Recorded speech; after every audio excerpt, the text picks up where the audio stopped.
Então, vou ficar de pé, tá? Boa noite a todas e todos. Eu sou Kátia Maia, diretora executiva da Oxfam Brasil. E a gente queria começar essa conversa que a gente vai ter aqui hoje, agradecendo muito a todas e todos vocês que estão aqui hoje para fazer essa conversa conosco, no Dia Mundial da Alimentação. Um mundo, né, não só um país, mas um mundo que produz alimentos suficiente para todas as pessoas e que ainda tem 800 milhões de pessoas passando fome, não só pelo acesso, mas também, muitas vezes, pela forma como toda a cadeia alimentar ela é concentrada em mãos de poucos. A Oxfam Brasil é uma ONG brasileira. A gente começou como organização brasileira a partir de 2014 aqui no Brasil, mas a Oxfam, como uma rede internacional, tem uma história antiga, longa, de mais de 70 anos, e mais de 50 anos de atuação aqui no Brasil, e sempre uma atuação muito voltada para os temas dos direitos, da agricultura familiar, da valorização do trabalho, do tema de cidades, povos indígenas. Então, a organização tem uma história longa no país e, como organização brasileira, a Oxfam está focada no combate às desigualdades. E o que a gente vai ver aqui hoje são exemplos de como essas desigualdades se concretizam. Quando a gente fala de desigualdade, porque você não quer ter riqueza, tem gente que trabalha mais, tem gente que merece mais. Não, não é assim. Tem gente que trabalha duro e não consegue ter, nem digo extra, não consegue ter os mesmos direitos que outra parcela da população. O Brasil é um país que divide a sua sociedade entre aqueles cidadãos que têm direitos e aqueles cidadãos e cidadãs que não têm nenhum direito. O Gustavo, que é o coordenador do nosso trabalho com o setor privado, desigualdades e direitos humanos, Gustavo Ferroni, ele vai fazer uma introdução sobre essa nossa campanha, mas antes de passar para ele, eu queria fazer um agradecimento a todas as instituições que fizeram esse trabalho conosco, né? Então, primeiro eu queria agradecer ao Tapera Taperá. É a segunda vez que a gente faz uma atividade com vocês, é muito bacana fazer esse trabalho conjunto. A gente trabalhou muito com o DIEESE, trabalhou com a Repórter Brasil, trabalhou com a Papel Social, que foi responsável por trazer todas essas histórias de vida, essas imagens, né, do cotidiano, os sindicatos da região, a Federação dos Trabalhadores Rurais, né? Zezinho está aqui, a gente vai ter a oportunidade de conversar com essas pessoas sobre o que é que elas estão enfrentando. Então, agradecer... Eu esqueci alguém? Não. É isso mesmo? Então, agradecer a essas instituições e a essas pessoas e a equipe da Oxfam Brasil, tem pessoas da equipe aqui que deram bastante duro para a gente conseguir soltar essa campanha, da qual o Gustavo vai falar um pouquinho. Obrigada.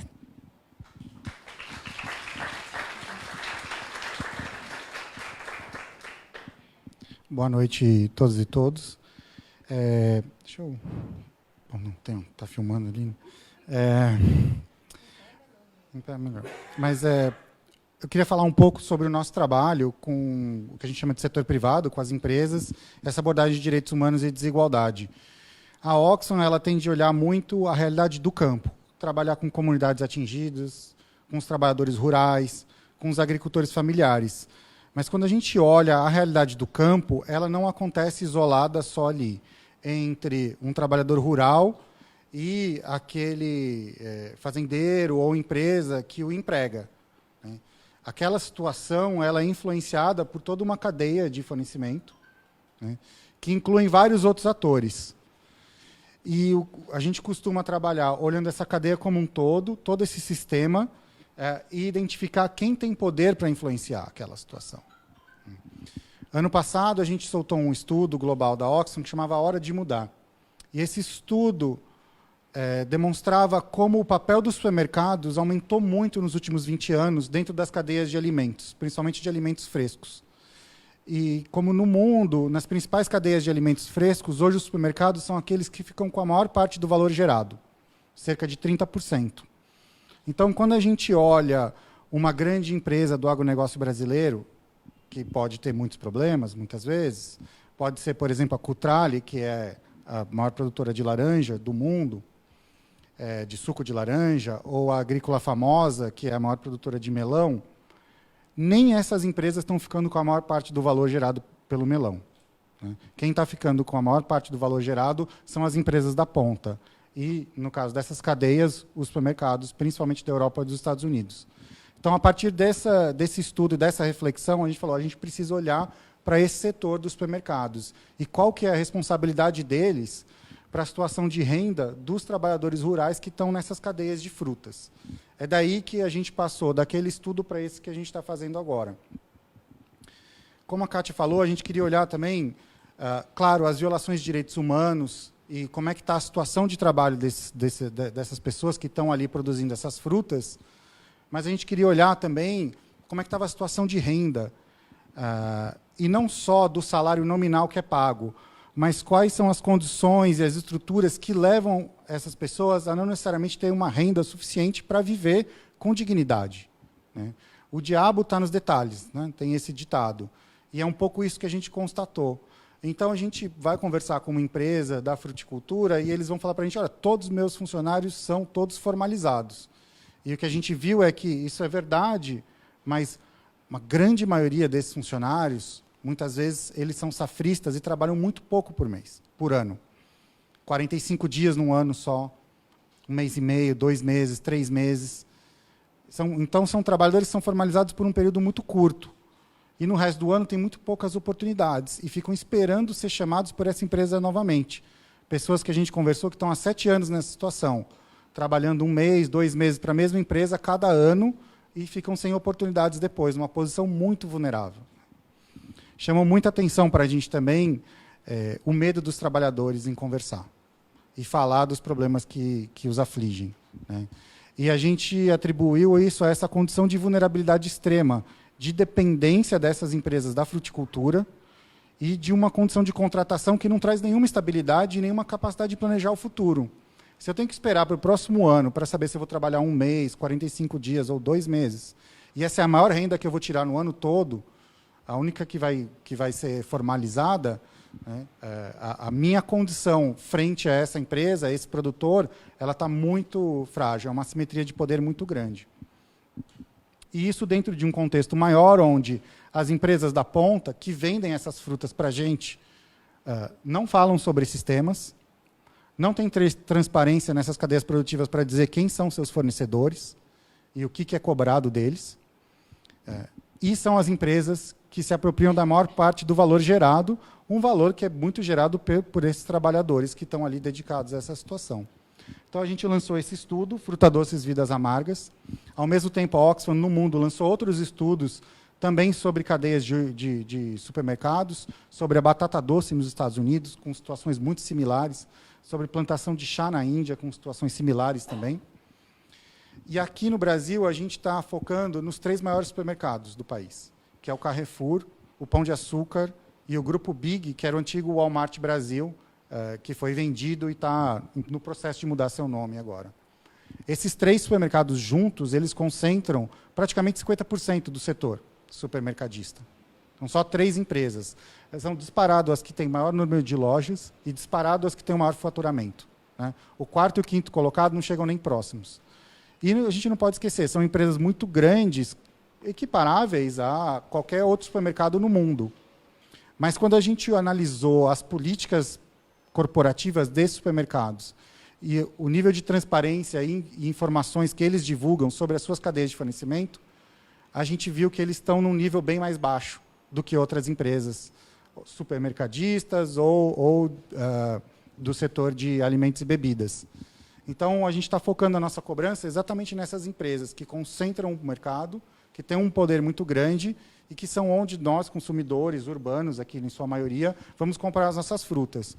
Hoje, se você for num supermercado aqui em São Paulo, num Carrefour, num Pão de Açúcar, você vai ter algumas frutas ali que tem um QR Code, que às vezes é possível identificar quem que é o produtor, mas que não fala nada dos trabalhadores, da situação que eles estão. Mas você vai ter muitas frutas que não dizem nada. Então, a gente está com essa campanha tentando demandar mais transparência desses supermercados, que eles divulguem quem são os fornecedores de frutas deles. Já tem muitas empresas de alimentos e bebidas que fazem isso, que publicam lá em seu site o endereço e até as coordenadas, em termos de latitude e longitude, de onde estão seus fornecedores, né?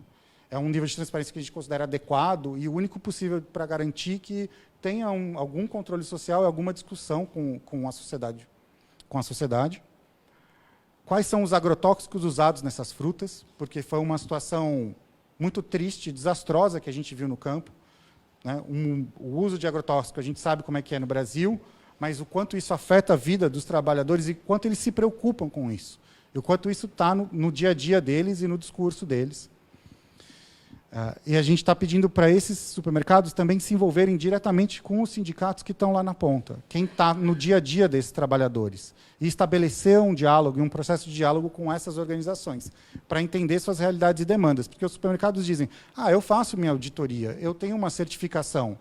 Só que esses processos eles são entre fornecedor e supermercado. E o resto da comunidade, os trabalhadores, possivelmente quem está sendo contaminado por morar próximo, essas pessoas estão excluídas, elas não fazem parte desse processo. A certificação vai ali no produtor e vai no supermercado. A auditoria vai no produtor e vai no supermercado, né?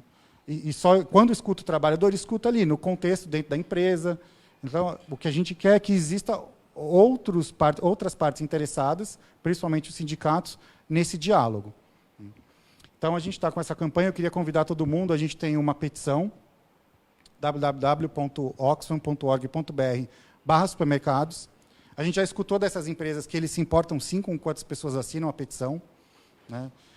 A gente está em diálogo com essas empresas.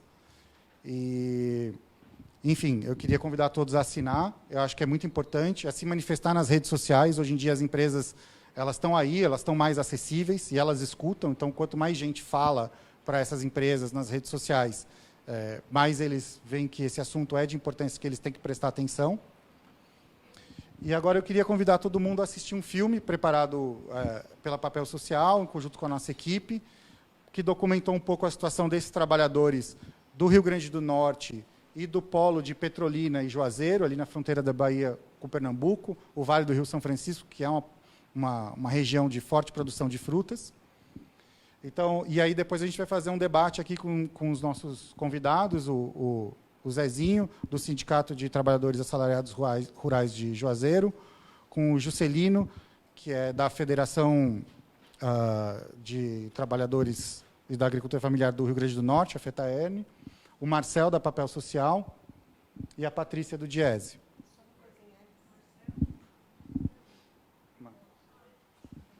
Só uma coisinha antes da gente começar a ver o filme. É um filme curto, são 12 minutos. Eu queria pedir o Marcos Casara e a Tati para poder... Marcos, chega aqui, Tati. Porque eles são as pessoas que fizeram o filme, né? Claro, nossa equipe trabalhou junto. A Tati é a fotógrafa dessas fotos muito lindas. Então, eu queria que vocês conhecessem os dois e agradecer muito o trabalho que a gente fez com vocês.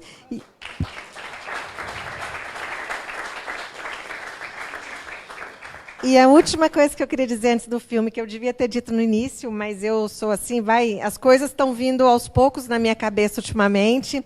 Eu queria dizer para vocês que esse trabalho da Oxfam Brasil, né, que é a nossa organização, ela conta com um conselho deliberativo muito bacana. A gente é uma organização que tem um conselho muito ativo.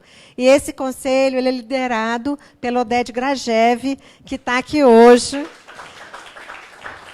E ele é uma referência na luta aqui no Brasil por democracia, na luta pelo combate às desigualdades, é um dos mentores do Fórum Social Mundial. O Oded tem um currículo muito grande, mas ele tem uma coisa que perpassa todos os lugares que ele vai. É a luta para a gente construir uma sociedade mais justa para todas as pessoas. Então, obrigada, Oded, pelo todo apoio para esse trabalho também.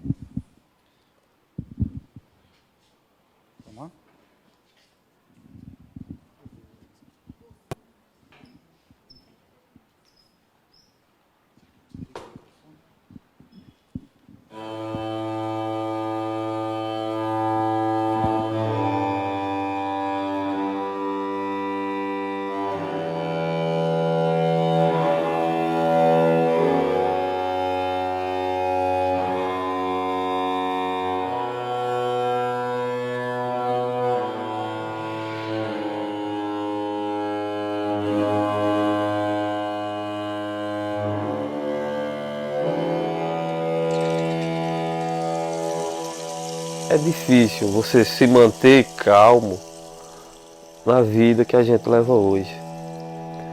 Você saber que vai levantar amanhã, vai trabalhar, mas não vai ficar nada dentro de sua casa para sua esposa, para seus filhos também. O cara sente assim, um pouco, tipo uma humilhação, né? O cara trabalha e ele trabalha para dar lucro para eles e ele não vê as condições da pessoa. Então nós vemos no campo o quê? Pela premência da alimentação, pela necessidade da vida, não é? As pessoas se sujeitarem a condições que muitas vezes lhes retiram a vida. Porque a fruta é bem tratada no campo, mas o trabalhador não é tratado bem como a fruta.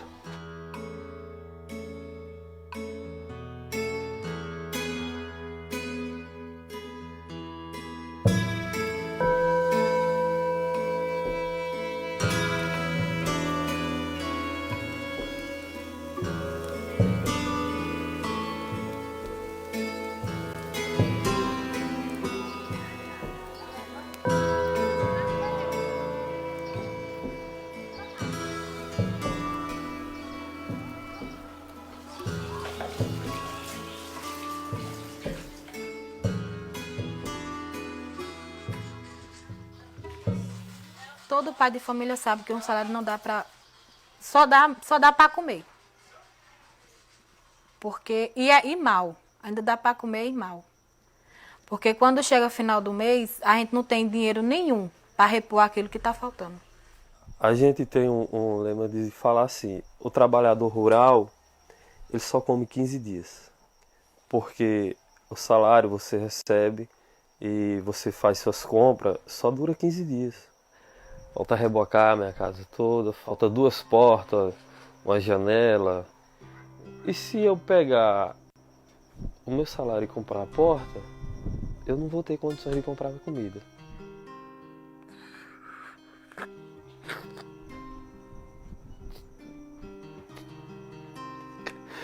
Ontem mesmo eu tive que fazer fiado. Comprar fiado. Porque eu não posso. O trabalhador rural ele devia ser valorizado. É ruim a vida. É ruim. Principalmente quando você chega em casa e escuta a esposa falar, dizer: não tem nada no armário, não tem nada na geladeira. E se estiver devendo no supermercado, quando você chega lá, o dono vai falar que não vai te vender.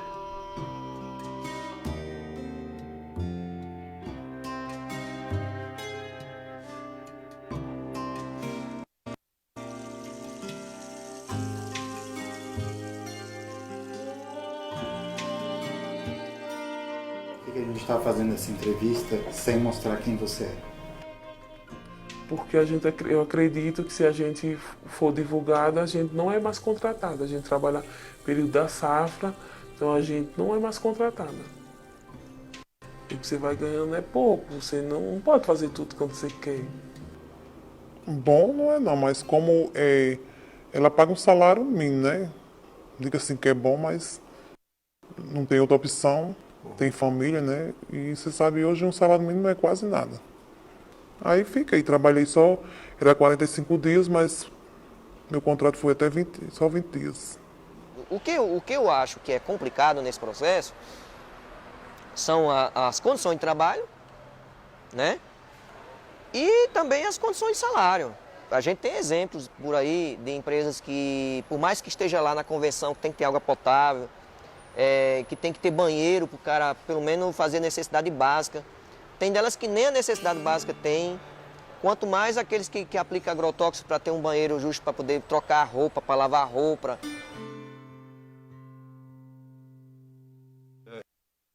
E o supermercado não sabe como é a vida do trabalhador, né? Que trabalha assim, tipo um trabalho escravo, né? Sente um escravo, sinceramente. O modo que nós trabalhamos hoje na agricultura é praticamente isso. Eles intimidam às vezes até com o olhar. E a gente só vai no banheiro uma vez pela manhã e uma vez à tarde. Para você ir para o banheiro, claro, não tinha, você tinha que procurar um mato se quisesse fazer suas necessidades. E isso, se você demorar, ele reclama com você. Risca até você se perder seu emprego por causa disso. Não tem refeitório. Lá, a gente come no meio do tempo. Acontece muitas vezes de a gente levar a comida e azedar, né? Quando é na hora do almoço, não tem condições de comer. Almoço, nosso almoço. Aqui é casa. A gente come também. Aqui, como a pulverização. Os venenos aqui, ó. Veneno. Mais produto químico. As matérias que a gente trabalha. E é isso aqui. Aqui é o refeitório da gente. Eu passei 4 anos, eu tinha que trazer a roupa da pulverização para casa para lavar. Ele não tinha lugar lá para lavar. E se eu não trouxesse, então eu tinha que trabalhar com ela suja. Aí eu acabei saindo. Poderia prejudicar meu menino futuramente. Que eu venho todo cheio de veneno. Chego em casa, tem que entrar para dentro de casa. Aí o resíduo vai ficando dentro de casa. Eu peguei e acabei saindo.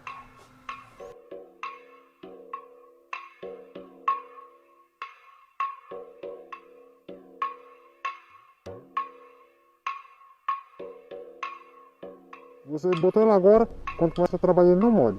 Mas depois de 1 hora de trabalho ele já começa a molhar você, todinho já. Ó, tá vendo aqui? Ó.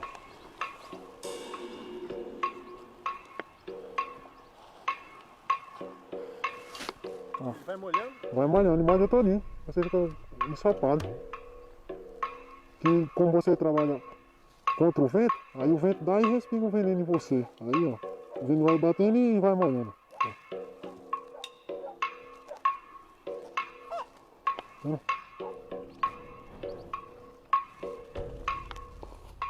E tá passando a água? Tá passando, ó. Aqui, ó. Eu também uso um casaquinho desse por baixo, fica do mesmo jeito aqui, sim. E aqui na perna. Ó.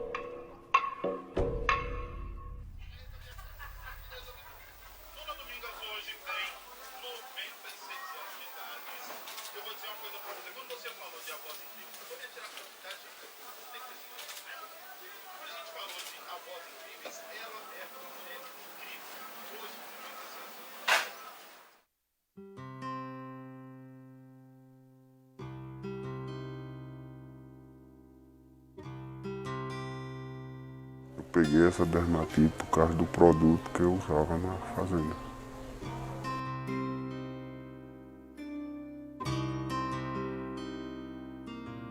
Começou com uma coceira, né? Uns 15 dias já começou a estourar tudo. Às vezes o trator tá aplicando, você tá passando perto, estoura uma mangueira, você toma um banho, ele pega de repente. Como eu mesmo já estourou um que eu fiquei sentado em cima, não deu para sair. Talvez tenha sido disso, que tinha uns produtos meio violentos. Tem irrigador lá que não tem mais nenhum cabelo aqui. Não tem nada mais de pelo. Ó, caiu, subaco, não tem nada. Eles arrumar um EPI mais resistente. Então, um bocado tem que ir um bocado de vaso, né? E não é para acontecer isso.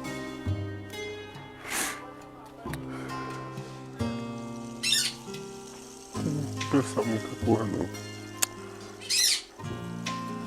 O que é ruim, você não poder trabalhar, ver isolado, que nem eu tô. Ter um filho ele sair de todo canto, sabe não?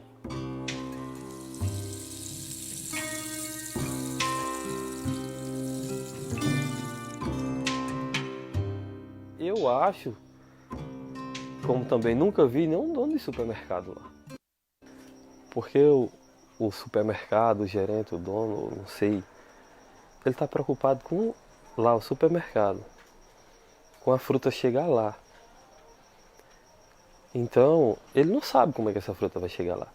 Hoje em dia eu acho que eles cobram mais pela qualidade da fruta do que pela qualidade que ela está sendo trabalhada no campo pelos trabalhadores. Eu acredito que eles poderiam vir, visitava a empresa, via o modelo de trabalho e como que conversava com o funcionário, ver se estava satisfeito, como era o tipo de vida que o pessoal levava aqui. Pelo que eu vejo, eles não gostam não querem comprar produto de empresa que maltrata o trabalhador, né?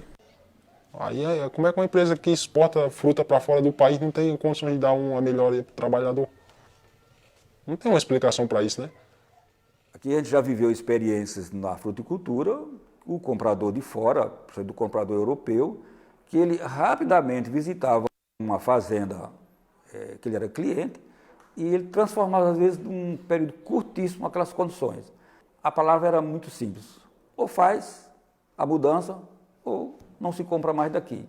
A condição de sujeito de direitos humanos, de sujeito que pode estar num patamar civilizatório maior, de ser mais beneficiado pelos direitos humanos, não chega até ele. Se há um princípio da livre iniciativa, da liberdade econômica, há o princípio da dignidade humana, há o princípio do direito à vida. Isso tem que ser sopesado pelas empresas e pelos países de uma forma que um princípio não sufoque o outro.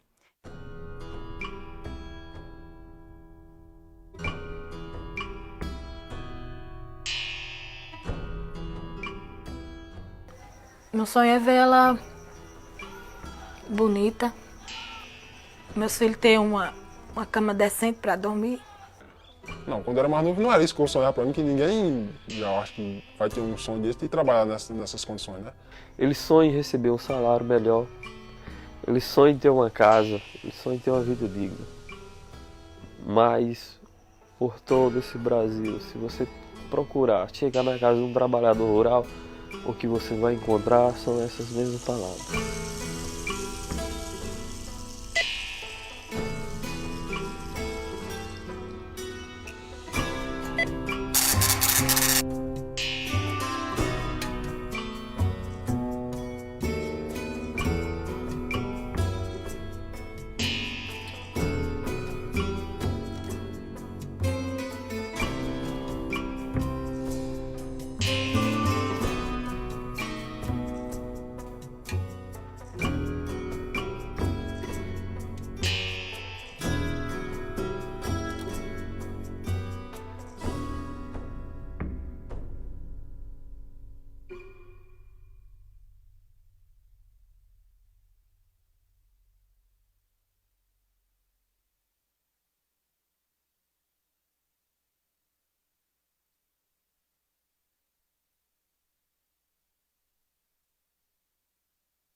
Então, agora eu queria convidar a Marina, também da Oxfam Brasil, que trabalha nessa área de setor privado, direitos humanos e desigualdade. E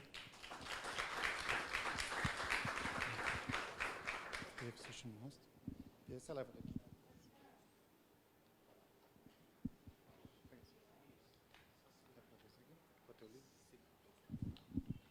Obrigada, Gustavo. Boa noite, gente. Como o Gustavo apresentou, eu sou a Marina Marçal, da Oxfam Brasil, da área de setor privado de direitos humanos.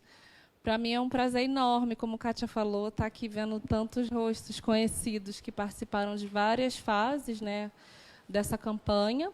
E para falar um pouquinho sobre esse debate tão importante, né, lembrando que hoje é o Dia Mundial da Alimentação, ontem foi o Dia do Consumo Consciente, eu gostaria de chamar aqui para a mesa, por favor, a Patrícia Pellatieri, que é economista do Diese.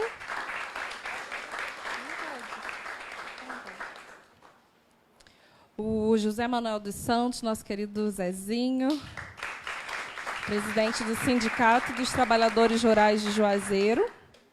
O Jocelino Dantas, que é o secretário de Políticas Agrícolas da Federação dos Trabalhadores do Rio Grande do Norte, assalariados rurais do Rio Grande do Norte e Agricultura Familiar, né?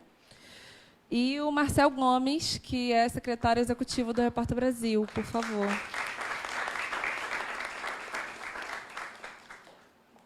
Jocelino, podemos começar por você, por favor?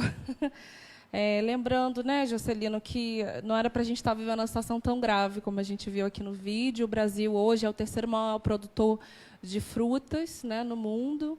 No segundo semestre, o Brasil é o maior exportador, né, para a Europa e para os Estados Unidos. Um mercado que, em 2017, por exemplo, moveu 3,5 bilhões de reais. E acho que tem situações muito pontuais e estruturais que, junto com os sindicatos, com as empresas, com os supermercados, a gente pode chegar a situações propositivas, né? O fato, por exemplo, dos safristas, a gente está falando de um mercado que moveu 88 mil empregos no ano passado, né? A cadeia de frutas. E os safristas foram 45%, que são essas pessoas que estão entre os 20% mais pobres, né, do Brasil, por ter essa média salarial de R$ 680. Então, Juscelino, se você pudesse comentar um pouquinho da situação dos safristas, se puder comentar essa questão da contaminação muito grave, como a gente viu, para quem ainda conseguir comer salada de fruta depois dessas fotos, né? Então, por favor, se puder falar, agradeço. Bom, primeiramente, boa noite, né? Dizer que para nós é um prazer estar aqui nesse momento, agradecer o convite através da Oxfam, né, Brasil, e poder compartilhar aqui um pouco. Depois desse vídeo, a gente talvez durma um pouco preocupado, né, hoje. Mas assim, eu venho de uma região semiárida, né? Talvez diferente um pouco do companheiro aí da Bahia, que tem um rio bem grande lá vizinho. A nossa região, para poder a gente ser feliz, a gente tem que ter 3 meses de inverno. E quando passa esse período, uma das poucas fontes e únicas, uma das únicas, vamos dizer assim, que os trabalhadores encontram para dizer que vai ganhar um pouco do pão de cada dia, é essa a realidade, né? A gente não tem rio lá, minha região principalmente é a mais difícil, porque tem lá a realidade da fruta, tem 2 realidades. Tem uma realidade que é mais próximo do rio Açu Piranhas, que é uma área mais fértil de água, tem uma parte que tem água o ano inteiro. E tem uma outra área da fruticultura que só tem água se cavar poço. E essa área é onde se concentra a maior parte do safrista. O safrista é exatamente esse camarada, né? Que ele mora num assentamento de reforma agrária, ou ele né, mora às vezes emprestado, que a gente chama lá é comodatário, na fazenda de um amigo. Eles têm uma casinha, ele dá para morar. Na época do inverno ele planta aquele roçadinho, mas aí, na época da safra, ele vai trabalhar para um dono, né, da propriedade, ou a maioria é empresa hoje, né? Com a questão da globalização, esse negócio aí do mercado, é a empresa, né? Mas, desculpe, eu nem me apresentei direito, mas eu estou hoje, o meu sindicato de base é Jandaíra, o Sindicato de Trabalhadores Rurais, Agricultores e Agricultoras Familiares de Jandaíra, ainda é um sindicato eclético, que faz a parte de defesa dos assalariados rurais e também a agricultura familiar. Mas os trabalhadores, nós estamos tentando sensibilizar os trabalhadores da importância de fundar o sindicato dos assalariados. Mas voltando, essa realidade que a gente viu no vídeo é sobretudo a realidade do safrista, porque ele, quando tem inverno, ele está na terra dele. Eu diria hoje, nessa realidade aí, acho que 60% eles são oriundos de reforma agrária. Eles são assentados, né? Mas como a empresa se instalou do lado do assentamento e foi comprando, inclusive, terras de pequenos agricultores, né? Eu tenho um exemplo, tem uma série de empresas hoje lá no núcleo de 3 municípios lá vizinho do meu, eram terras antigas que os agricultores, até por não ter condições de políticas públicas, principalmente naquela década, são assentamentos da década de 80, início da década de 90, e muitos agricultores não suportaram as condições, às vezes, de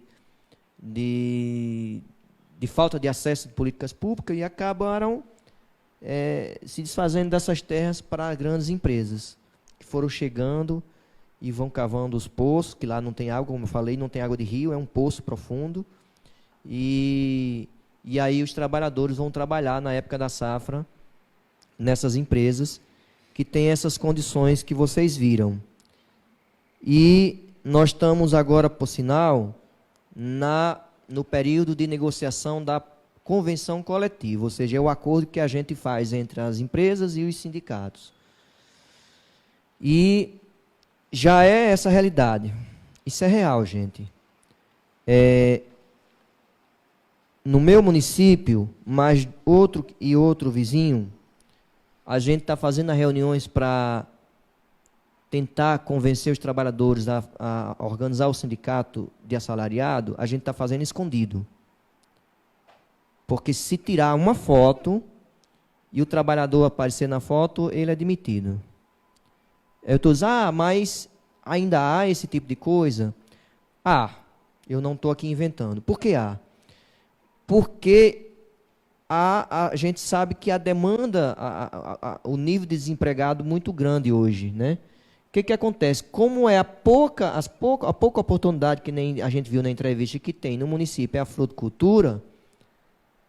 Então o cara diz, olha, se você começar a fazer, eles chamam baderna, né? Esse negócio de organizar o sindicato aqui dentro, tem mais 10 ali na porta esperando para entrar, então você vai embora. E aí o trabalhador, para não perder a única fonte de renda que tem, que é isso para ele, né? Ele se sujeita a não participar, às vezes, da assembleia do sindicato, e quando participa a gente não pode tirar nem a foto. Ele se sujeita a ir trabalhar tendo que andar, por exemplo, 25 quilômetros de bicicleta, ou aquele que está mais melhorzinho, uma coisinha, compra uma motozinha lá no interior, uma motozinha de... Se você for fazer uma revisão, você não tem nem o lembrete do documento dela, quanto mais tem o papel, porque ele não consegue tirar o documento mais. Aí, quando é no fim do mês, aquele dinheiro que ele recebe, quase a metade ele tem botado de gasolina, né? Ou seja, essas são as condições.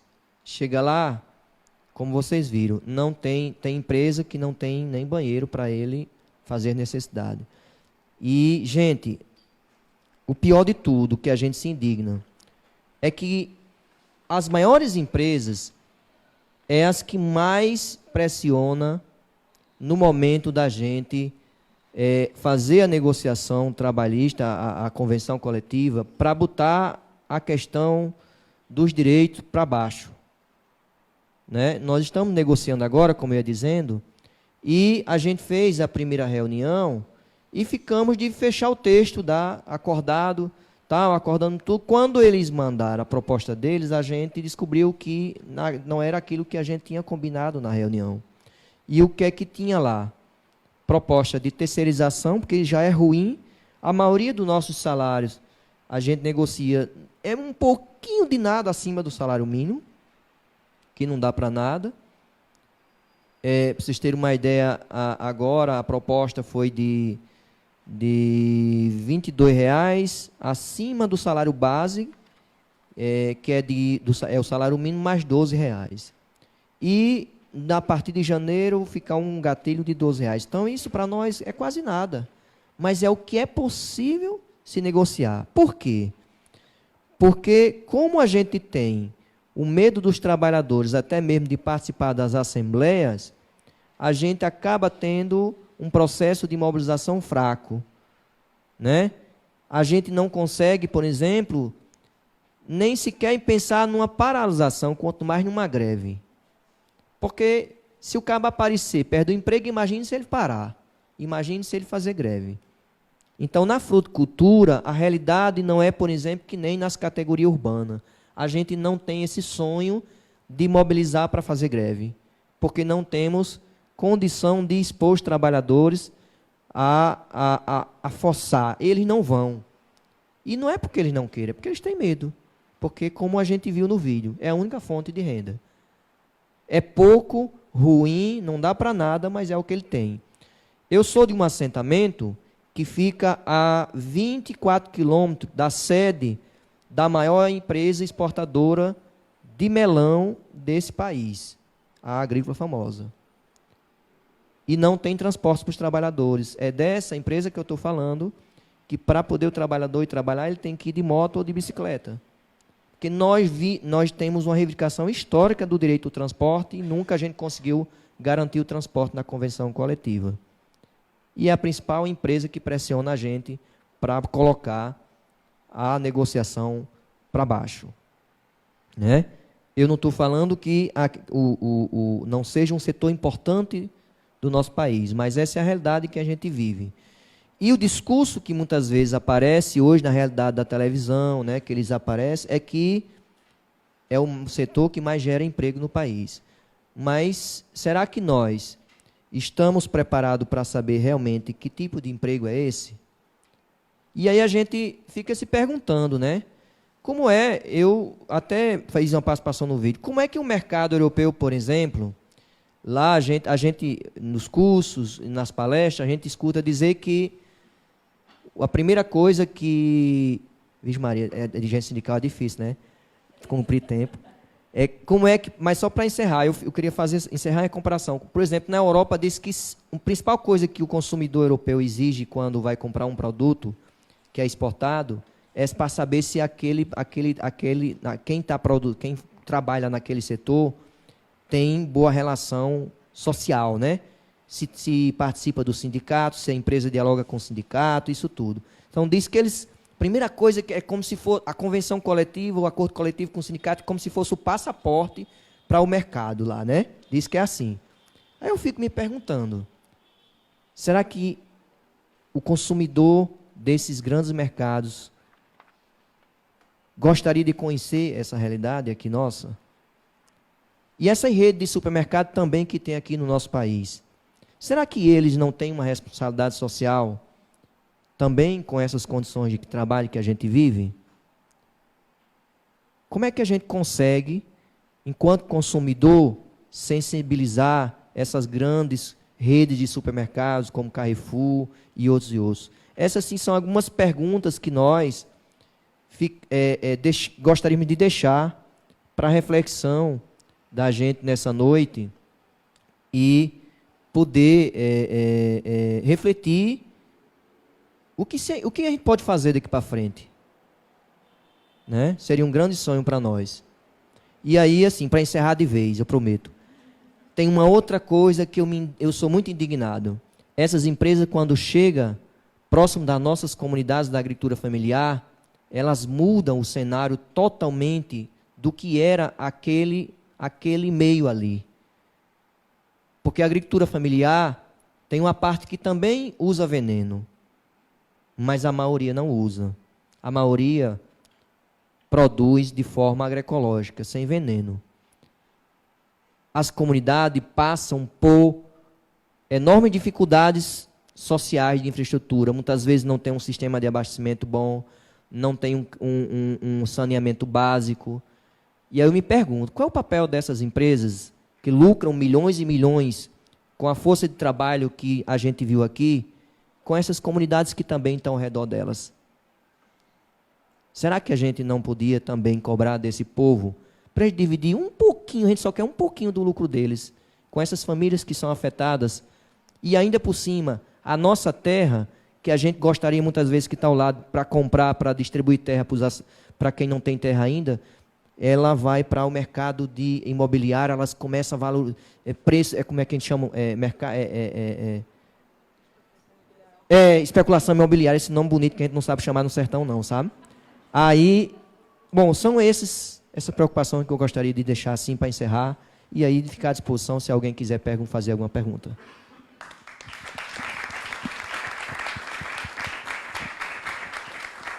Obrigada, Juscelina. É muito bom ouvir quem estava lá, né? Quem está lá, quem está lutando por essas pessoas. Tem muito mais, mas a gente deixa para o debate, né? Eu tenho certeza que quem está aqui está se perguntando de onde está comprando fruta e está com outras preocupações também.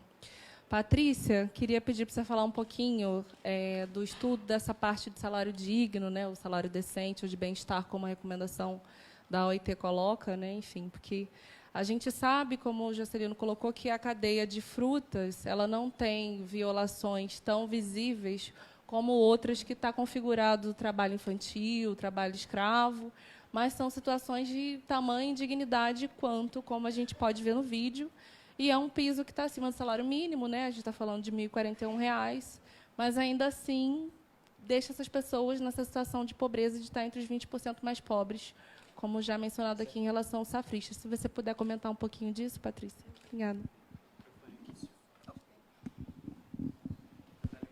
Tá. Boa noite. Eu queria começar agradecendo muitíssimo a Oxfam. Vou agradecer a todos, estender na pessoa da Marina pelo convite. Quero parabenizar a coragem da Oxfam Brasil de tocar num ponto tão sensível, que é discutir cadeia de valores no mundo e no Brasil especialmente, e no momento que nós vivemos hoje, mais especialmente ainda. Então, é muita coragem. Então, queria parabenizar. Acho que vem numa hora muito importante, e colocar isso a público e sensibilizar pode ajudar aí nos caminhos futuros, como o Jocenildo colocou aqui, para a reflexão de todos, uma vez que os trabalhadores lá no sertão, nessas condições tão desiguais, dificilmente sozinho conseguirão superar, por mais que se organizem, conseguirão superar essa violência enorme que é a exploração do trabalho rural de uma maneira geral, e nas frutas especialmente, que é o que nós estamos vendo aqui, nos debruçando mais detidamente. Então, e vou fazer um último agradecimento, que é a oportunidade que a Oxfam Brasil nos deu, né, ao Diese, dessa parceria, e possibilitou que a gente conseguisse, com a ajuda aí, muito importante, tanto do Jocenildo como do Zezinho, de fazer a pesquisa e os levantamentos de campo para chegar ao estudo que subsidiou aí esse estudo, essa publicação maravilhosa aí da Oxfam Brasil, que eu tenho certeza vai ajudar muito no debate. Bom, eu rapidamente só queria fazer uma introdução antes de entrar no ponto específico do estudo do salário digno, salário decente, salário necessário, o nome que se queira dar. Fazer rapidamente uma breve contextualização do momento que a gente vive. Acho que é importante a gente pontuar que esse momento que o Brasil está vivendo é um momento de ataque aos direitos dos trabalhadores e trabalhadoras, e a gente poderia elencar aqui uma série de medidas que vêm sendo adotadas mais fortemente a partir de 2016, que frontalmente atacam os trabalhadores, como foi a reforma trabalhista de 2017, que inverte a lógica do arcabouço legal e fragiliza as relações de trabalho.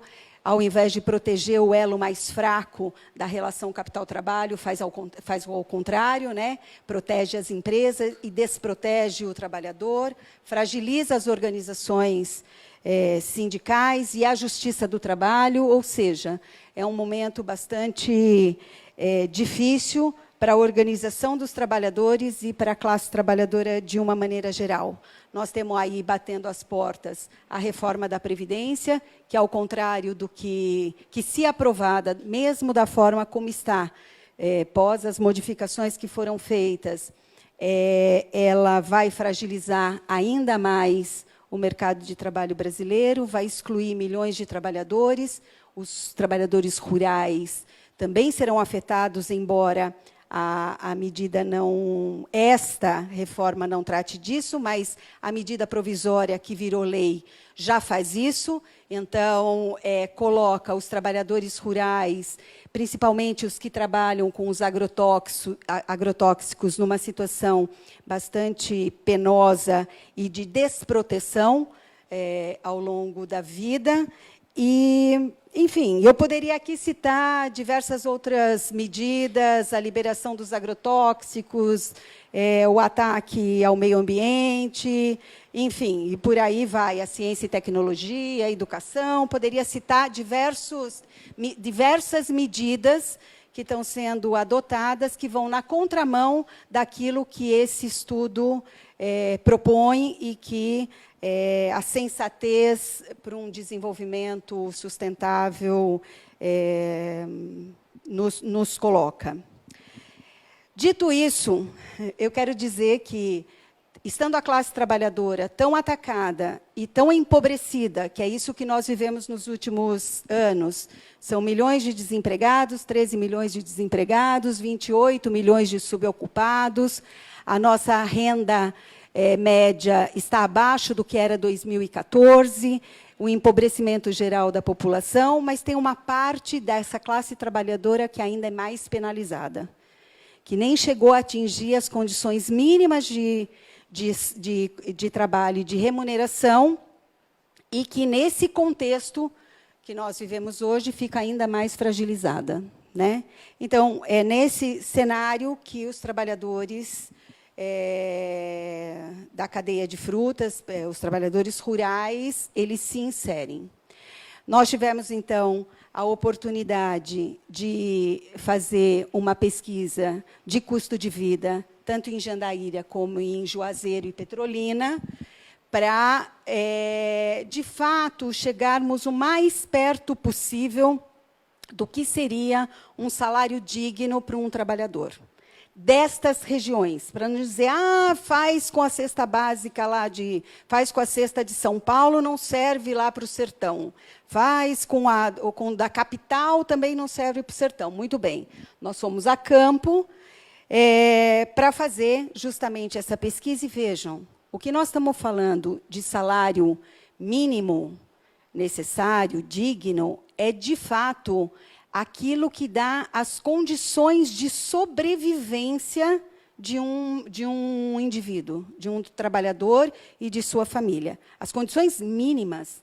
Aqui ninguém está falando de festas, de grandes banquetes, nós estamos falando de uma ração básica que mantém de forma nutritiva uma pessoa saudável.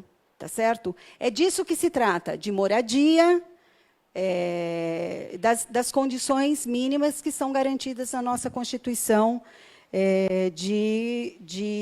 também na nossa Constituição de 1988. Então, seguindo o cálculo que o Jesse faz, é seguindo só o que está ali. Bom, quanto seria necessário para um trabalhador viver, ter aquelas condições mínimas que estão ali garantidas na Constituição, quanto seria necessário que ele tivesse de remuneração mensal, tá certo? Bom, feito essa pesquisa, então pesquisamos quanto se gasta de combustível, quanto se gasta para morar, enfim, saúde. Feito essa pesquisa, nós chegamos ali que eu vou falar numa média, vocês sabem que sempre média é média, então lugares um pouco mais, outros menos, mas nós estamos falando de o Diese, ele calcula o salário mínimo necessário sempre baseado numa família. São 2 adultos, o que seria necessário para 2 adultos e 2 crianças, que é a família média, ainda no Brasil, para sobreviver, tá certo? E por que é importante? É um pouco diferente da metodologia que é recomendada pela coalizão global de salários, que calcula o rendimento individual. É preciso a gente pontuar que, no Brasil, nós ainda temos um mercado de trabalho muito desigual quando comparamos homens e mulheres. Desigual nas oportunidades e nas condições de entrada no mercado de trabalho. E também poderia aqui reforçar que também temos uma diferença muito forte quando se trata de raça.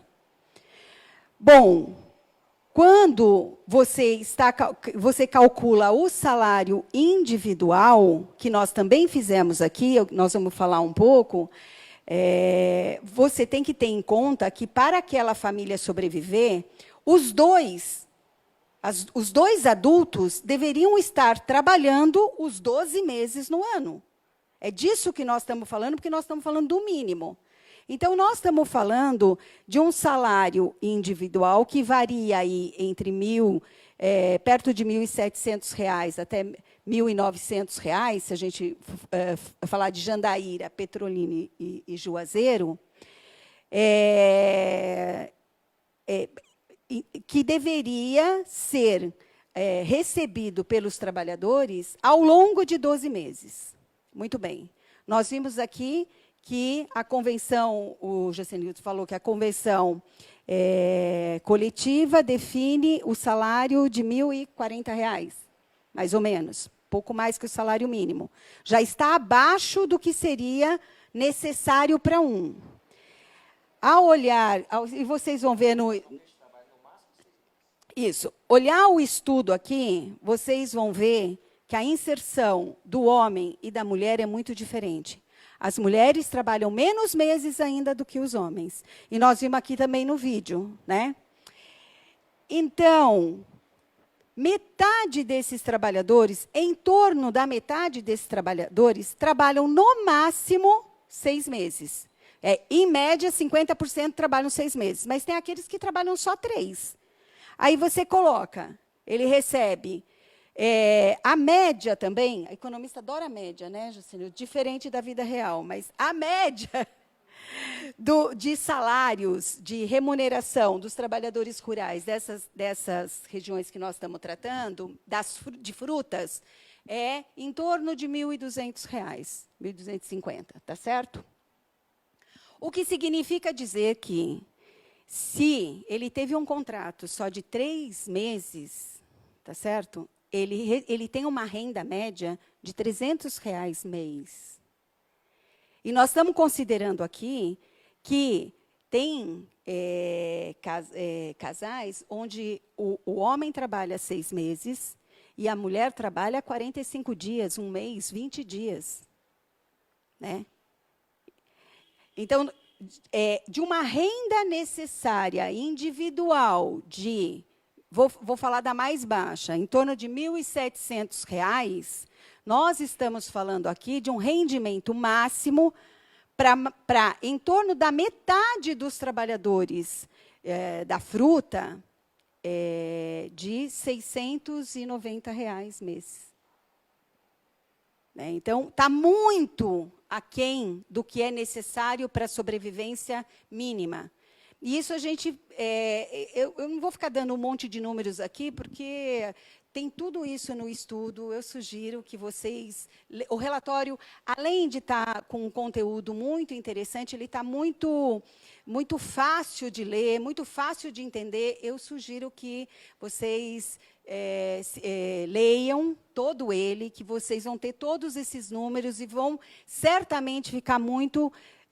escandalizados com essa enorme diferença, né, desigualdade social que a gente apreendeu lá da realidade dos trabalhadores da fruta. Eu vou finalizar, aqui a gente poderia falar muito, né, Jacinto? Vamos deixar para uma outra hora. Mas eu queria finalizar só lembrando que está também agora a moda é falar sobre as ocupações que vão desaparecer frente às novas tecnologias. Bom, mais da metade das ocupações vão desaparecer. Tem estudo de tudo que é jeito. O Jazz já fez também vários estudos a respeito. Eu quero dizer que este trabalho dos safristas, que tem uma grande parte dele que é na colheita, não tem mecanização possível. Ele não será mecanizado, porque isso já foi tentado, tá certo? Não tem máquina que seja capaz de fazer a colheita sem estragar a fruta que o trabalhador, que esse trabalhador faz. Então, é uma ocupação que ela não vai, pelo menos não está no horizonte, desaparecer tão cedo. Por isso, acho que é muito importante nós discutirmos a questão da valorização das ocupações. Eu poderia citar várias outras ocupações aqui que nós deveríamos estar fazendo essa discussão, mas eu acho que cabe a nós, né, sociedade de uma maneira geral, da posição onde nós estivermos, recolocar no debate quem é que dá o valor para as ocupações. Porque eu fiquei muito impactada com o vídeo, queria parabenizar o pessoal que fez, está muito legal, mas é muito impactante, porque eu senti vergonha de ser brasileira quando eu vejo um negócio desse, porque a gente sabe que não precisava ser assim, né? Tem muita riqueza, e essa cadeia ela gera muita riqueza, ela só precisaria ser melhor distribuída. Nós não estamos nem aqui falando nenhuma revolução. Como disse o Jocinildo, só um pouquinho. Podia ser um pouquinho mais, mas, né? Tá certo? Então, eu acho que, de fato, é mais do que... Talvez seja este o momento ideal para trazermos essa discussão e nos mobilizarmos em favor aí dos trabalhadores da cadeia de frutas, principalmente do sertão brasileiro. Obrigada.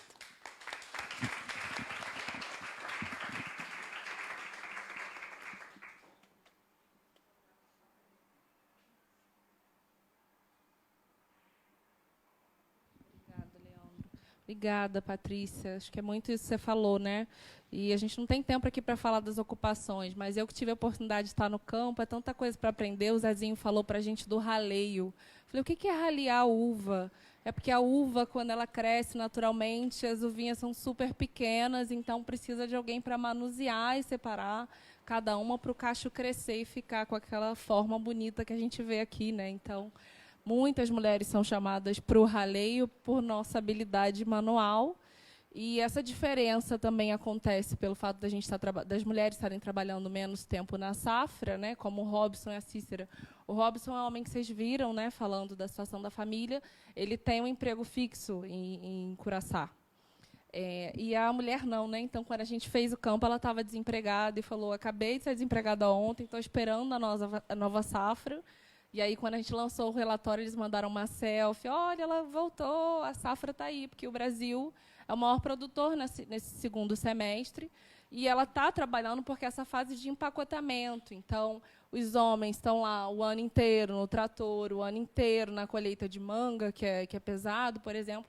E a mulher, por esse detalhe, né, esse fascínio da gente ter um fetiche de poder manusear as frutas melhor, elas trabalham mais no período de colheita, que não tem, como a Patrícia bem colocou, substituição para isso, né?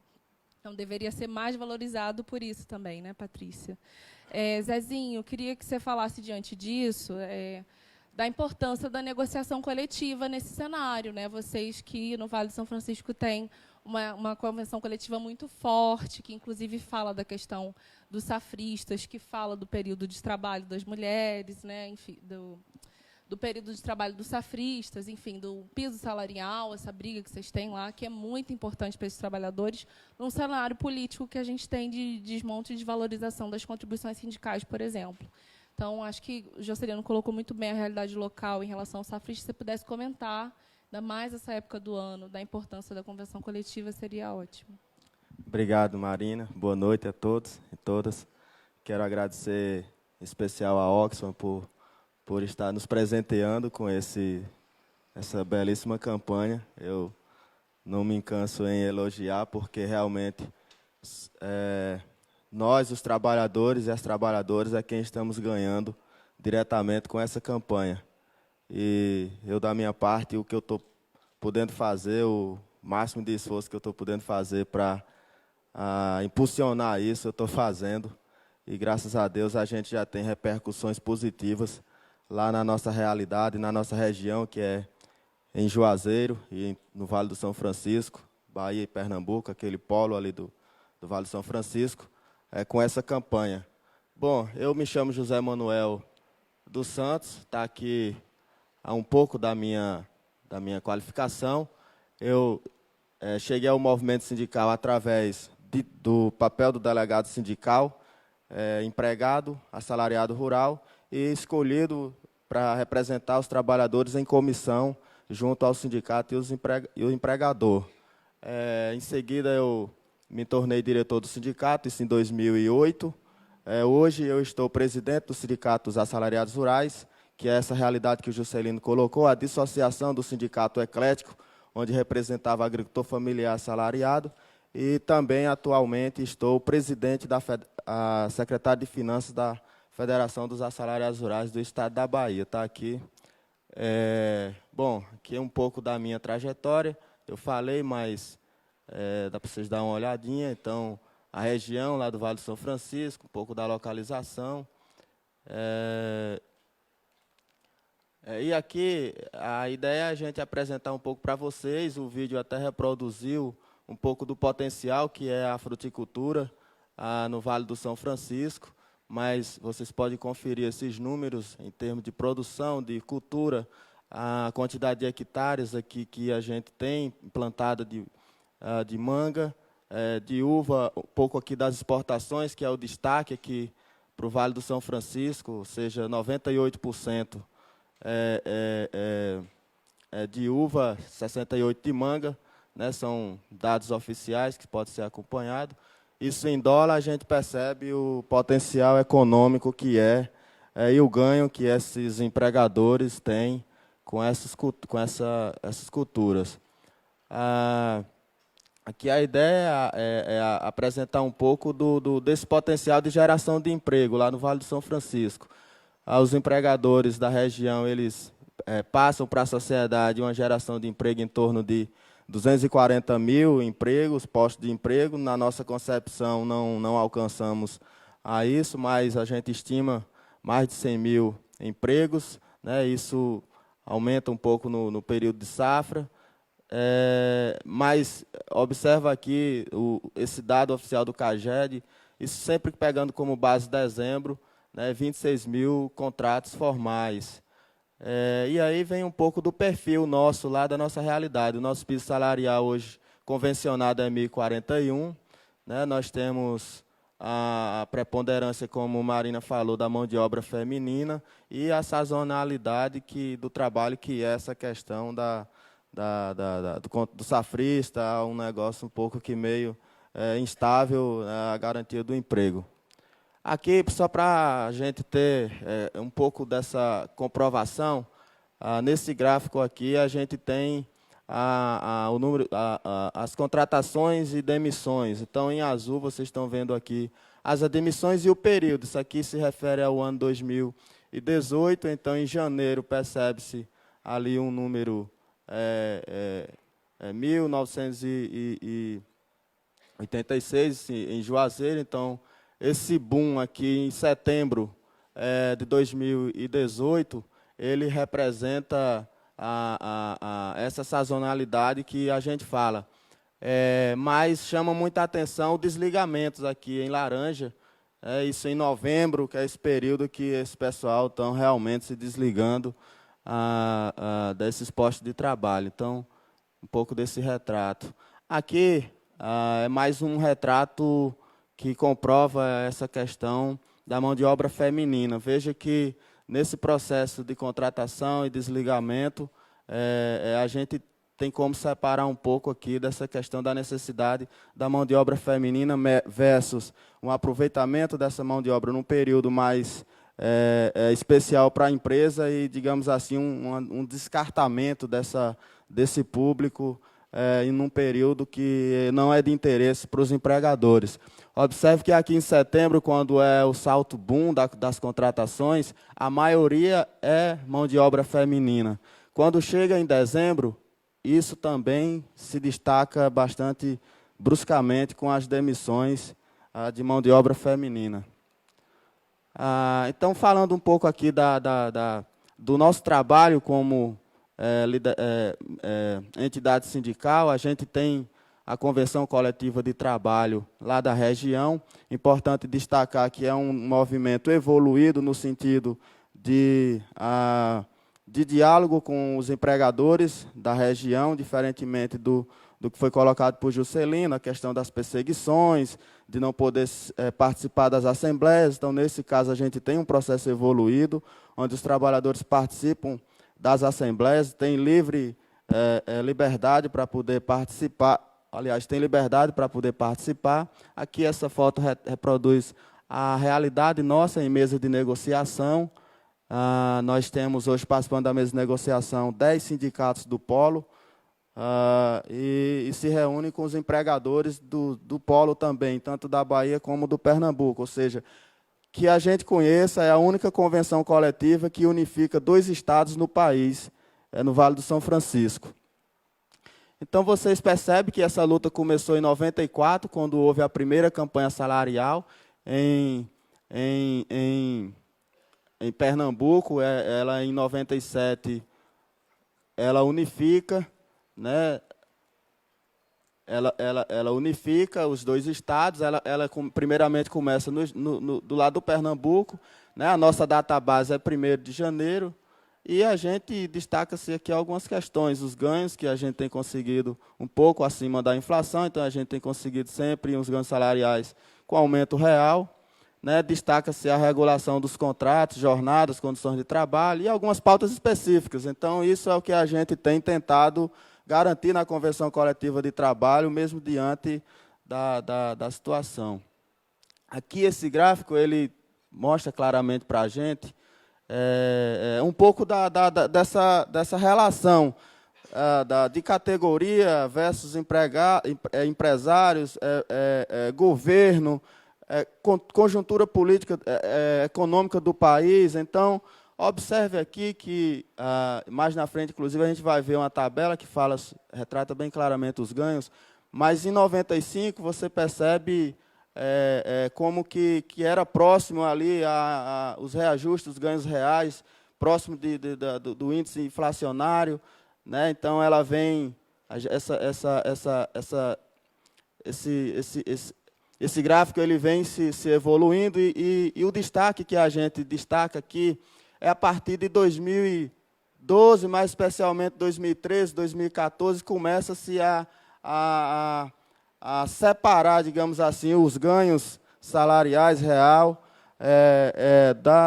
nas campanhas salariais e, sobretudo, com a política de reajuste do salário mínimo, onde garantia sempre o aumento real, que era a correção, o reajuste salarial corrigido pelo INPC versus e mais, aliás, o Produto Interno Bruto. Então, com essa política de valorização do salário mínimo, 2012, 2013, a gente realmente alcançou um aumento real significativo, mesmo diante de um salário baixo, mas com uma evolução importante, propriamente dizendo aqui. Então, aqui vocês percebem, aqui no canto, eu sinceramente não sei usar esse negócio da luzinha aqui, é a primeira vez que eu estou usando esse trambê aqui, mas observem aqui no canto da tabela o que tem sido o ganho real que a gente tem adquirido durante esses anos, o piso salarial. Então, veja que em alguns anos que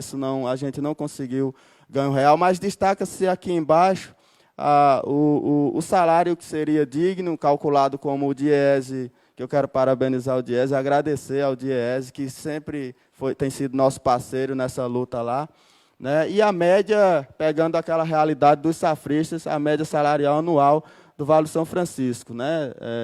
R$590 para os trabalhadores que estão ligados à uva e 593 para os trabalhadores ligados à manga. Então, apesar do DIEESE apontar que o salário que seria minimamente justo para que os trabalhadores pudessem sobreviver, infelizmente a gente tem ainda essa realidade. Bom, esse lema aqui é um pouco da nossa campanha salarial lá: se não negociar, o Vale vai parar. Esse é o lema que a gente já elegeu e é destaque, porque sempre na mesa de negociação, quando chega no momento de acirramento, aí os trabalhadores erguem em coro esse lema. Como eu falei, diferentemente da outra região, a gente tem uma mobilização forte dos sindicatos, a participação que se confirma a partir dos delegados e delegadas sindicais, que são trabalhadores eleitos na base, que têm estabilidade perante a Convenção Coletiva de Trabalho e que, portanto, as empresas meio que não perseguem ao alcance de intimidá-los a não participar dos movimentos, das lutas sindicais. Aqui eu trago aqui algumas realidades, dos efeitos mesmo, com essa realidade pós-reforma trabalhista. E aí vocês percebem ali o que a gente está destacando e que a gente vai observar nos próximos slides. Por exemplo, a modalidade de contratação, né,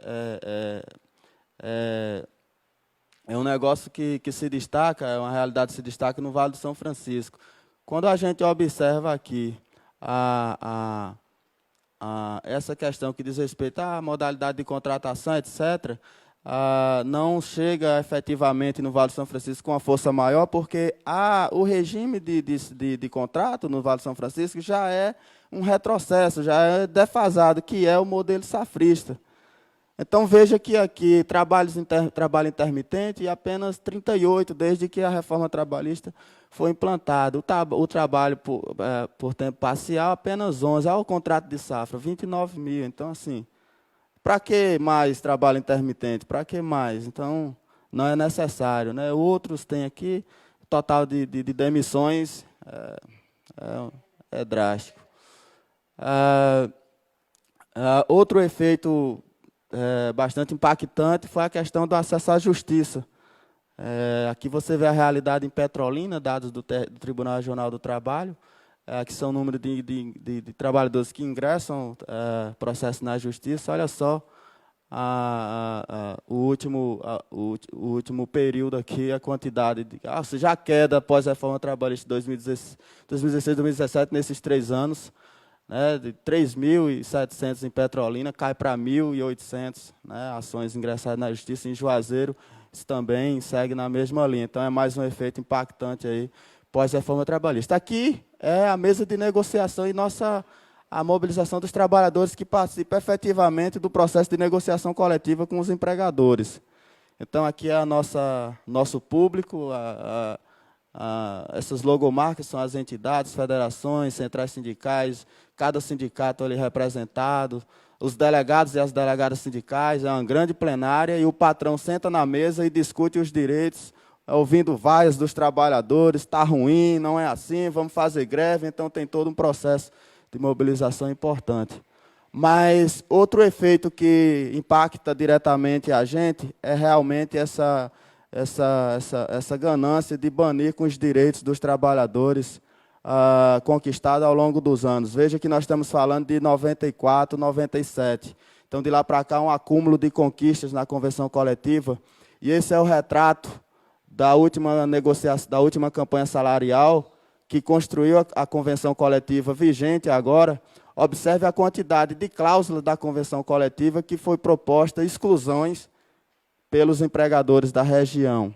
E aqui nós estamos falando de diversas realidades: remuneração e benefícios, jornada, forma de contratação, né, sociais, de saúde, segurança do trabalho, relações sindicais, gênero e trabalho, enfim. Observe que é um ataque muito brusco e muito cruel, assim, sobre a nossa categoria, sobre o nosso povo, que já vive em umas condições próximo de degradantes, digamos assim, e que a gente precisa observar tudo isso. Então, tudo isso é efeito. Por que é efeito? Porque eu vou testemunhar do período que eu estou em mesa de negociação. Eu estou em mesa de negociação com os empresários desde 2008, quando fui eleito delegado sindical. Passei a ser dirigente sindical e continuei, me forjei nessa luta.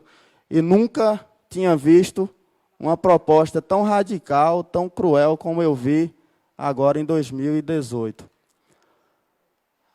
O que a gente observa após a reforma trabalhista? Piorou as condições de vida dos trabalhadores no campo, porque a gente tinha, de certa forma, uma grande evolução no sentido dos trabalhadores lá no campo ter área de vivência digna para que eles possam ir para o horário de repouso, fazer suas refeições, as instalações sanitárias, etc. E hoje a gente percebe um certo desleixamento por parte dos empregadores, ou seja, a preocupação é muito menor com isso, porque me parece que com todo esse desmonte dos órgãos fiscalizadores, da Justiça do Trabalho, do próprio movimento sindical, com o fim do financiamento sindical através do imposto sindical e de outros ataques, do sindicato não ter como recolher as contribuições dos trabalhadores e investir na luta do dia a dia do campo, então percebe-se que, já está finalizando, viu, Marina? Percebe-se que as condições que a gente hoje encontra aqui faz parte, são imagens de que eu mesmo fiz numa fiscalização recente, de 2 semanas atrás. Então, observe, apesar desses trabalhadores ali eles estarem numa área de cebola, mas o proprietário, a atividade principal é manga. Né? Então, as condições de trabalho ela começam a precarizar também pós-reforma. O que a gente está lutando para que a gente possa, de certa forma, equiparar esses danos e garantir o mínimo do direito para esses trabalhadores, né? Sempre resistir em relação à legislação, preservar nossa convenção coletiva e a gente está explorando o máximo a questão das certificações internacionais, porque realmente é algo que a gente precisa acompanhar e denunciar, porque, inclusive, essas imagens a gente tem aqui de empresa certificada e que hoje encontra-se nesses retrocessos. Por fim, de fato, quero agradecer a vocês pela oportunidade de compartilhar um pouco dessa nossa realidade e me coloco à disposição para o debate. Obrigado. Obrigada, Zazinho. Marcel, por último, não menos importante, a responsabilidade das empresas. Se você puder comentar um pouquinho, né? A Porta Brasil, que divulgou ano passado o trabalho sobre a cadeia da laranja, esse ano a responsabilidade dos supermercados na cadeia do gado, né? No gado, no caso. Enfim, e como o Zezinho bem colocou, né? A gente vê essa realidade em empresas que são certificadas, empresas famosas, que a gente não imagina, a gente também viu isso no Vale, né? Enfim, no Rio Grande do Norte. Então, se você puder comentar da questão da responsabilidade desde o começo da cadeia até o final. Obrigada. Obrigado, Marina, toda a turma da Oxfam. Valeu pelo convite para estar aqui. Bom, primeiro, a Repórter Brasil, para quem não conhece, é uma ONG baseada em São Paulo há quase 20 anos. Temos uma série de atividades no campo do jornalismo, da pesquisa e da educação, né? E o setor de frutas, ele digamos assim, ele passa por todas essas áreas de trabalho na Repórter Brasil, né?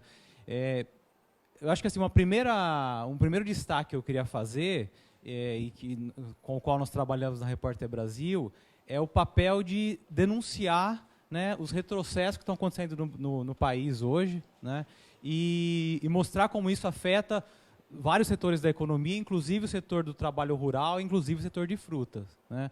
A gente passa por um momento de várias reformas liberalizantes, neoliberais, né, que retiram direitos dos trabalhadores. E, infelizmente, como a gente sabe, a gente tem no Brasil ainda uma estrutura, eu faço questão sempre de ressaltar isso, né, a nossa estrutura de mídia, ela ainda é fruto da ditadura, né?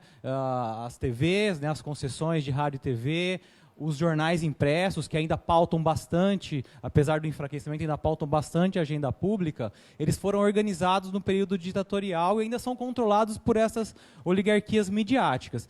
Tudo bem, temos internet hoje, temos redes sociais, isso causa ruído ao que eles divulgam, ao que eles defendem, mas eles ainda estão no controle dessa agenda pública, né, e sustentam perante a sociedade essa agenda de reformas que, na prática, retira direitos dos trabalhadores e aumenta a renda, né, do setor empresarial. Então, um papel que a gente tem na Repórter Brasil é fazer a cobertura fazer uma cobertura crítica dessas reformas, né, denunciar, né, mostrar, inclusive, como a mídia se organiza, né, a gente tem reportagem sobre isso, mostrando como essa pauta não tem pluralidade na mídia, né, quem são as fontes ouvidas, sempre os mesmos economistas, os mesmos políticos, né. Então, esse acho que é um papel importante. A gente, inclusive, tem alguns anos de trabalho em parceria com o Juscelino, com o Zezinho, com outras organizações do campo, né, no sentido de defender a ideia de que eles precisam construir mídias mais fortes deles mesmos, né? Então, essas organizações, claro, todas as dificuldades que se tem hoje, né, o fim do imposto sindical criou uma crise tremenda, né, para o setor dos sindicatos rurais, agricultores familiares, mas não pode se perder de vista a importância de que a nossa estrutura de mídia é péssima e essas organizações têm que pensar em criar estruturas próprias, fazer jornalismo, fazer suas próprias coberturas. Então, acho que essa é uma agenda que eu gosto de destacar porque a gente atua bastante com isso na Repórter Brasil. A outra agenda que eu acho que faz parte das soluções, né, para a gente, acho que todo mundo ficou engasgado com esse vídeo, mas a gente tem feito coisas, né, todo mundo aqui tem feito coisas interessantes e que projetam um futuro melhor, né, estamos na luta, né, é a questão da rastreabilidade, né. Esse setor de frutas, primeiro, é um setor super importante para o Brasil, né? O país, acho que a Marina mencionou, é um setor que o Brasil é um dos maiores produtores globais de frutas, super exportador, né? Em torno de 1/3 da produção brasileira é exportada. Então, isso traz muita renda, gera muito emprego para o país, é um setor muito importante economicamente. Mas, ao mesmo tempo, quando você olha as condições de trabalho, não corresponde, né? Não dá match, né? Porque gera muita renda, gera bilhões de dólares em renda, mas as condições no campo do Brasil, do trabalho rural, são as piores possíveis, né? Equivalente ao trabalho doméstico. Então, você tem uma informalidade muito grande, acima de 60%, você tem salários próximos ou abaixo do salário mínimo. Então, é um setor com muita vulnerabilidade social para os seus trabalhadores, né? E aí, como que a gente pode tratar disso? Então, uma das formas, a Marina mencionou, é a gente olhar quem são essas empresas, né? Colocar isso na pauta, né? Qual é a responsabilidade que essas empresas têm? Então, a gente faz há bastante tempo um trabalho de rastreabilidade, né? Então, quando você vai comprar um limão no supermercado, dificilmente você consegue pelo limão, ali, pela batata, descobrir qual é a origem daquele produto. Então, a gente tem feito isso no sentido de identificar quem é o produtor, né? Quem é o distribuidor, se tem um processamento, né? Quem é o mercado final que recebe esse produto, ou quem é o importador no outro país que traz esse produto, quem é a certificadora, né? Porque é um setor que tem crescido muito, da certificação das frutas, né? Então, a gente nos últimos tempos fez levantamentos sobre, por exemplo, cacau na Bahia. O cacau é um setor que está crescendo novamente, né? O cacau teve um papel histórico no desenvolvimento do sul da Bahia, teve a crise da vassoura de bruxa a partir dos anos 80, destruiu a economia cacaueira. As histórias do Jorge Amado, né, em Ilhéus. Ilhéus tem até hoje um porto bem bacana de exportação, e agora esse porto está renascendo com a cultura do cacau, né? Há uma série de soluções hoje para a praga, né, e a cultura está crescendo. Tudo bem, mas quem são as empresas que estão produzindo cacau lá? Né? Então, a gente tem feito esse levantamento, tem basicamente 3 empresas, né? A Dreyfus, que tem sede na Suíça, a Cargill, né? Americana, e uma outra suíça chamada, franco-suíça chamada Barry, né? Quer dizer, são 3 empresas grandes que absorvem esse produto, o cacau daquela região de Ilhéus, Itabuna, sul da Bahia, e que exportam, ou vende aqui no Brasil, uma parte, né, mas a maior parte é exportada para outros países para a produção desse chocolate super caro, né. Então, expor esses nomes e cobrar dessas empresas, porque a situação do trabalhador no cacau lá é pior do que a situação de vocês, né. Ainda eles vivem num regime quase medieval, né, do chamado meieiro, em que eles vivem nas propriedades, né, e eles ficam com eles não são nem assalariados, né, eles ficam com um pedaço da produção de cacau, vendem esse produto, repassam a grana para o dono da área e ficam com um pedaço desse dinheiro, né. Então, você expor esses problemas, né, mostrar quem são os importadores desse cacau, isso coloca pressão nas empresas, né? Esta é a chamada estratégia do name and shaming, né? Você expõe a reputação dessas empresas, muitas delas têm ações em bolsas, muitas delas têm investidores, então todo mundo se incomoda, ou muitos se incomodam e colocam pressão, né? A gente fez trabalhos sobre a maçã, por exemplo, né? O Brasil é um baita produtor de frutas tropicais, mas o país é muito grande. A gente tem frutas de inverno também. Então, o Brasil é um baita produtor de maçã, né? Sobretudo em Santa Catarina e Rio Grande do Sul. Norte do Rio Grande do Sul, sul de Santa Catarina. E você tem grandes empresas brasileiras e estrangeiras produzindo. Você tem Racip, Skil, Fischer, Yakult, que vendem as frutas aqui no Brasil, exportam para o exterior. A Yakult, por exemplo, processa o suco aqui no Brasil, faz suco de maçã e exporta para o Japão, né? E aí você vai estudar as condições de trabalho no setor da maçã lá no sul, você vai ver que tem muitos problemas, né? Cerca de 5 mil índios guaranis, por exemplo, são trazidos para o Rio Grande do Sul para trabalhar na época da safra, né? É um dos grandes problemas no setor da fruta.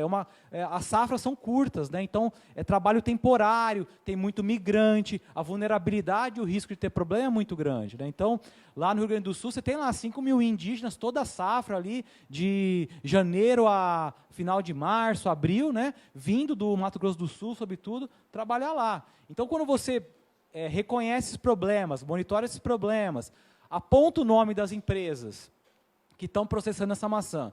E aí, esse trabalho que a Oxfam faz, que é fundamental, que é identificar também os supermercados, né, que vendem esse produto, você coloca pressão pública nessas empresas e você ajuda a melhorar, subir um pouco desses estándares, né? Porque esse setor de frutas, o setor agrícola em geral, assim como o setor, por exemplo, de roupa, né, são setores, na teoria das cadeias produtivas, são setores em que a parte produtiva, né, é muito fraca.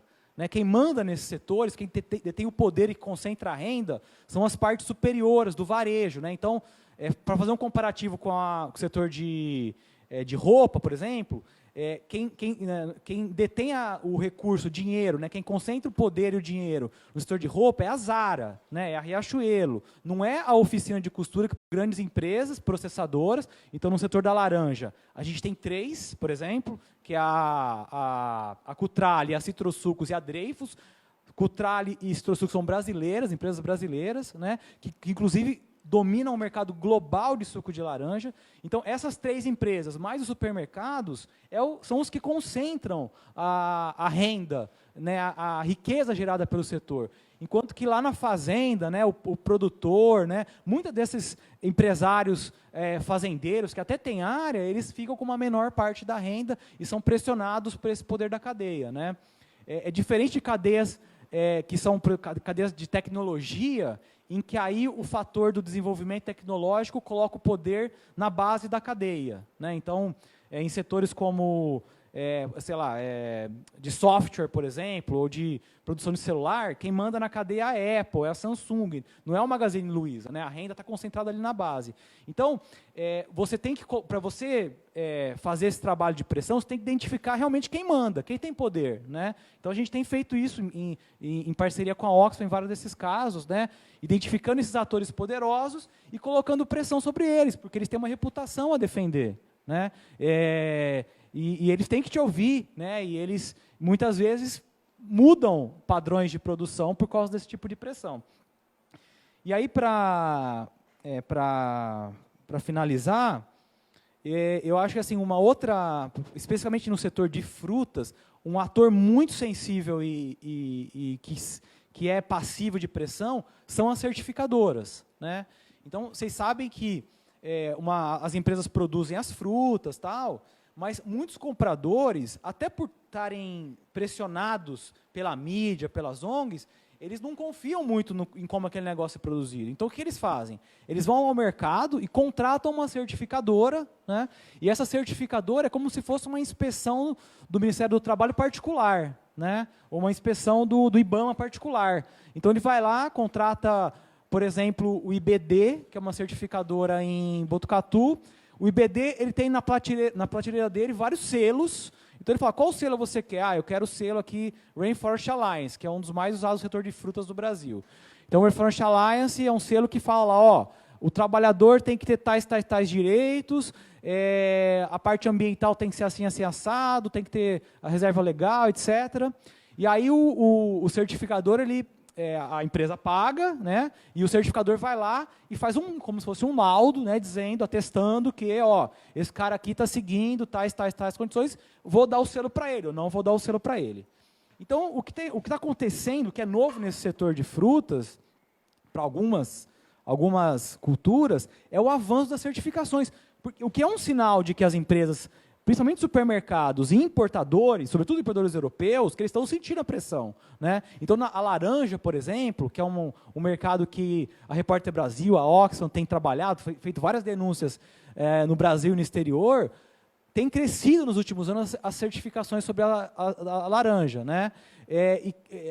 Quem está pedindo a certificação? São os importadores, sobretudo europeus, né? Alemães, holandeses, belgas, franceses, que eles cobram, né, dos produtores brasileiros, aqui da Cutralis, Trossucos, cobram que eles respeitem as condições de trabalho aqui, né? Então, eles cada vez mais aumentam a certificação. Qual que é o nosso papel? É cobrar que a certificação funcione, né? A gente pode ver a certificação como uma aliada. A gente sabe que tem muito problema, a gente tem denunciado esses problemas, né? Mas o que é interessante é que é mais um ator poderoso aí nesse mercado, porque você imagina uma empresa grande aqui no Brasil perder a certificação, né? Pode perder contratos no exterior também, porque muitos contratos comerciais são vinculados à certificação. Então, é mais um ator. No cacau também, na Bahia, está crescendo certificação, né? Então, são atores, né? Aí você tem vários selos, né? É um mundo, né, que tem se expandido no Brasil, sobretudo com a exportação, e que nos serve como alvo, né? E a gente tem conversado muito com o pessoal dos sindicatos, porque para eles também pode servir como um instrumento de barganha, né, nas negociações coletivas. Acho que é isso. Então, acho que estourou meu tempo. Agradeço o convite. Valeu. Obrigada, Marcelo. Lembrando que a gente escolheu, né, o Carrefour, o Pão de Açúcar e o Big, não foi à toa. Esses 3 supermercados estão comandando 46,6%, né, nacional, então não é à toa, é importante isso. A gente está chamando eles para serem aliados nesse processo. A gente chega no supermercado, tem QR Code que ainda não funciona, né, em relação à rastreabilidade, mas eu tenho certeza que a partir de hoje vocês vão comprar fruta e vão ver lá Petrolina, Juazeiro, Ipanguaçu, Jandaíra. Então, acho que é um convite para vocês assinarem a petição a partir disso. O vídeo vai estar lá no nosso canal. Tem alguns relatórios ainda impressos, pediram para eu avisar, o nosso buffet está terminando lá, e vou pedir para o Gustavo e Kátia fazerem um encerramentozinho aqui para a gente, por favor. Venha. Pergunta, né? Que a gente ainda tem um tempinho. Sim, inscrição. Perdão. Em todo... nas falas, a gente está usando o poder do consumidor, mas eu acho que tem o poder do investidor também, que eu acho que a gente tem que olhar. Porque, muitas vezes, a pessoa, a empresa, né, lá, de repente, o administrador, enfim, ele toma algumas decisões porque ele está sendo pressionado pelo investidor por retornos impossíveis, às vezes, né? Então, aí acontece um monte de coisa aí que a gente já está vendo faz tempo. Então, eu acho que, nesse sentido, acho que a gente tem que trabalhar também com os investidores, né?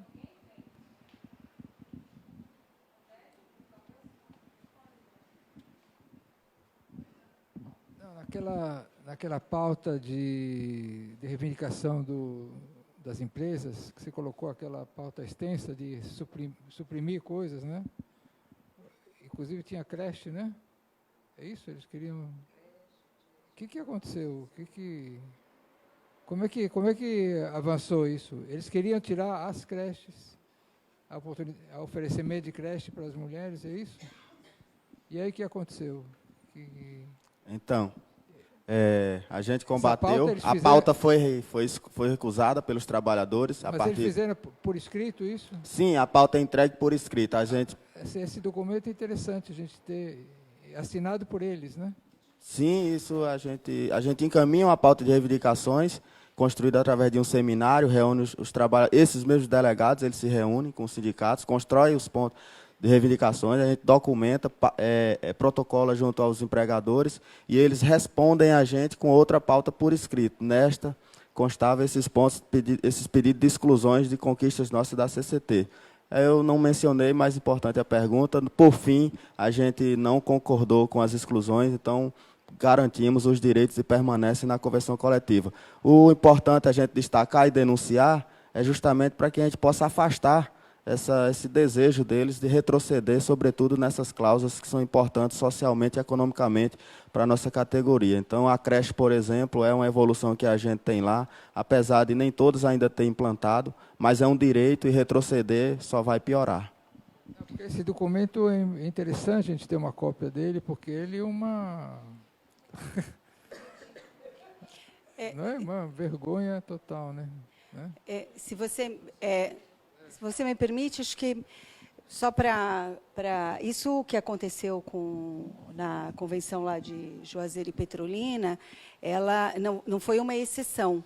Na verdade, o que nós temos, o Jesse tem um balanço das negociações que está colocado, é o seguinte: normalmente o patronal não vem com uma pauta, ele responde à pauta dos trabalhadores.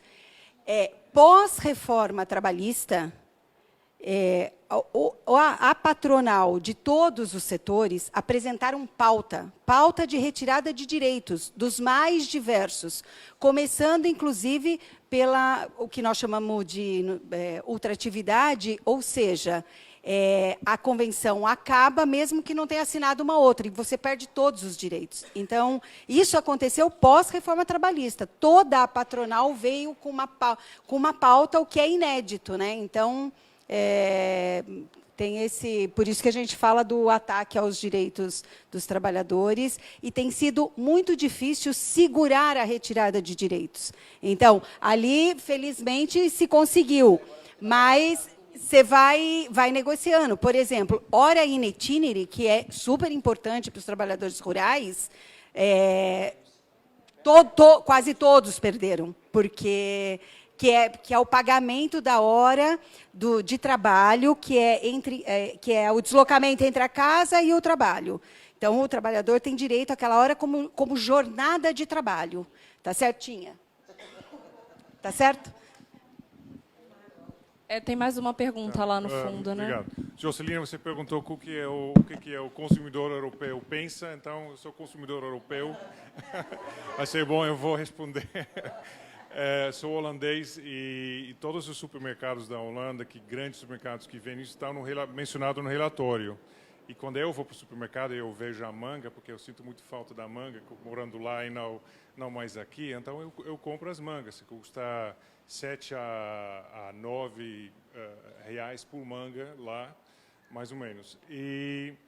Mas eu acho que a oferta de mangas certificadas é muito pequena ainda. Então, as grandes supermercados lá fazem parte dessa mesma rede de comprando as frutas sem a certificação, porque os consumidores ficam continuando comprando também. Então, para colocar a pressão para mudar as coisas aqui, eu fiquei absolutamente chocado com as condições dos trabalhadores, além do mais do uso de agrotóxico, que é um absurdo que de fato ninguém vai querer. Temos que fazer muito mais trabalho ainda. Então, temos que trabalhar com o Oxfam na Holanda para colocar essas coisas na televisão lá. O consumidor tem que saber essas coisas, porque isso fiquei chocado, absurdo. Obrigado. Gustavo, você queria falar, mas eu vou propor que a gente faça falas de encerramento de todo mundo aqui, e aí vocês concluem, pode ser? Tinha mais alguma? Por favor. Bem, como tu tinha dito, de toda a sua trajetória, tu nunca tinha visto uma proposta patronal tão ridícula como é aquela. E dentro dessa onda de discurso de ódio, eu queria saber como é que está a situação de fato, porque em Rondônia, por exemplo, os extrativistas estão derramando sangue, sabe? Eu queria saber como é que está a situação na região de vocês.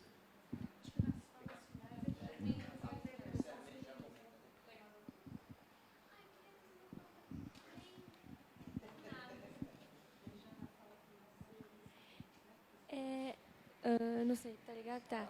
Eu tenho um tio que é aqui de São Paulo mesmo, que ele tira leite de vaca. Então, ele faz parte de uma cooperativa. Então, eu sempre penso nessa questão da cooperativa. como essa questão é vista lá? Assim, existem propriedades pequenas, assim, para os trabalhadores, em vez de trabalharem para empresas grandes, se unirem e terem a sua cooperativinha? Isso existe, assim?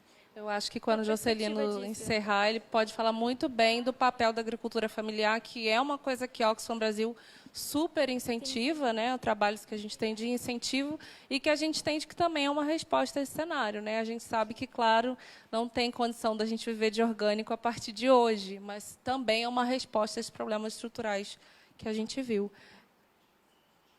Oi? É, resposta curtinha. Ah, tá bom, vai ter uma intervenção.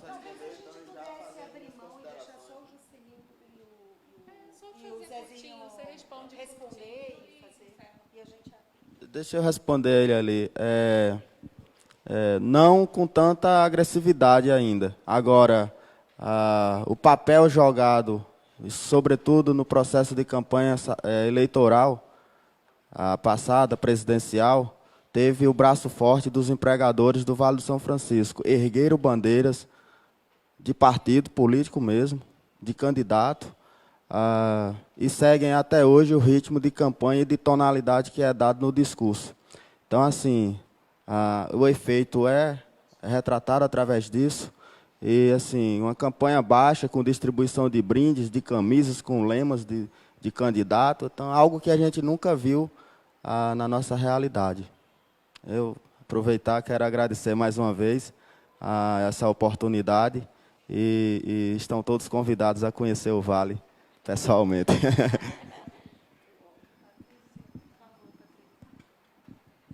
Só quero, também vou deixar o tempo aqui para o Jocenildo agora responder as questões. Queria só agradecer de novo o convite, dizer que a parceria, a gente espera que essa parceria possa se estender para as outras cadeias. Nós temos muitas cadeias aí para frente, de frutas e demais produtos. Obrigada. Oi, eu? Não, eu só rapidamente, só dar um exemplo. No meu município teve gerente de empresa que vestiu a camisa mesmo no processo eleitoral e ainda pegava os trabalhadores, chamava e comentava, o que é que o sindicato e vocês estão fazendo e tal. Assim, ou seja, usando a estrutura do poderio da hierarquia, né, para fazer um tipo de opressão psicológica. Então isso é muito... Mas, assim, entrando um pouco aqui na questão que ela comentou, olha, na agricultura familiar a gente já tem a gente sonha essa lógica do cooperativismo, né? É uma realidade, porém no Nordeste ainda não muito aquilo que a gente sonha. Não é tão forte. Sul, Sudeste, essa organização do cooperativismo é mais forte. Mas a gente já está avançando muito no Nordeste em relação à agricultura familiar, como você falou. O agricultor se junta, isso na agropecuária, também na área da hortifruticultura também. E aí a gente chama o mercado justo, né, porque a gente chama isso lá de economia solidária, né? E aí é uma outra realidade. E aí onde a gente tem exemplos lá, no meu município mesmo, tem associação que produz orgânico, e aí, por isso que eu coloquei aquela história do papel da empresa com a responsabilidade social de quem está perto dela. Porque o agricultor familiar que está produzindo de forma orgânica também está sendo atacado, porque aquele veneno que é colocado lá na empresa vizinho afeta a propriedade dele. A abelha, Jandaíra é um nome oriundo de uma abelha nativa, é o nome do meu município. As nossas abelhas nativas lá estão morrendo por conta do agrotóxico das empresas de fruticultura, né? E a gente já está fazendo um trabalho de tentar recuperar, já tem uma associação de recuperação, para você ter uma ideia.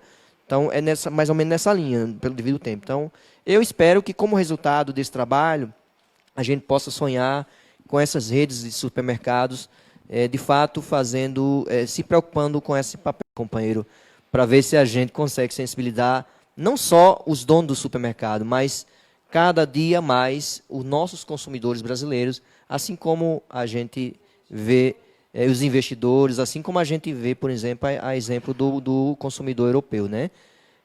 E que a exigência lá fora não seja tão somente o papel assinado entre o sindicato e o patrão, mas esse papel ele se torne, de fato, aquilo que a gente quer, que está lá nele, né? É mais ou menos isso que a gente espera. Bom, a gente está trabalhando nesta semana numa história que, em 2016, a gente denunciou uma grande fazenda em Minas, que pertence a um grupo italiano, uma fazenda de quase 2.000 hectares, porque os trabalhadores reclamavam que os salários eram muito baixos e porque eles só contratavam homens na safra, né? Então, toda a safra, eles contratavam 500 safristas e só contratavam homens, não podia entrar mulher no trabalho. Então, a gente fez uma reportagem, uma denúncia no Ministério do Trabalho sobre discriminação. Pois bem, isso repercutiu, inclusive, internacionalmente, e essa empresa chamou uma certificadora, a Rainforest Alliance, e foi certificada, né?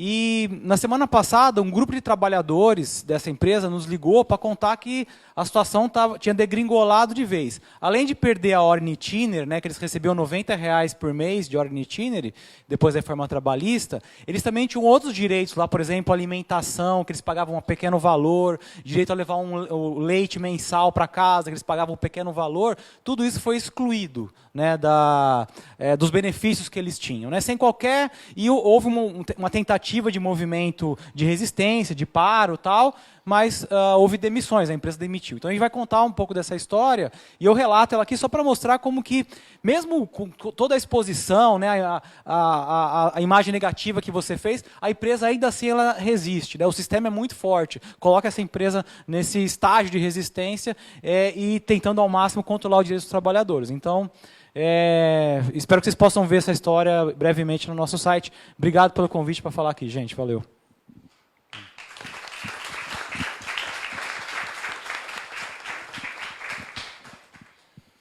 Eu queria agradecer a presença de todo mundo aqui, dos convidados palestrantes, todo mundo que ficou aqui até o final. Eu acho que é muito importante a gente mostrar a solidariedade com o trabalhador rural. Os direitos do trabalhador rural chegaram 40 anos depois no Brasil. A CLT veio primeiro e o trabalhador rural foi só na década de 70 que ele foi atendido. Então, não é à toa que a gente vê essa situação.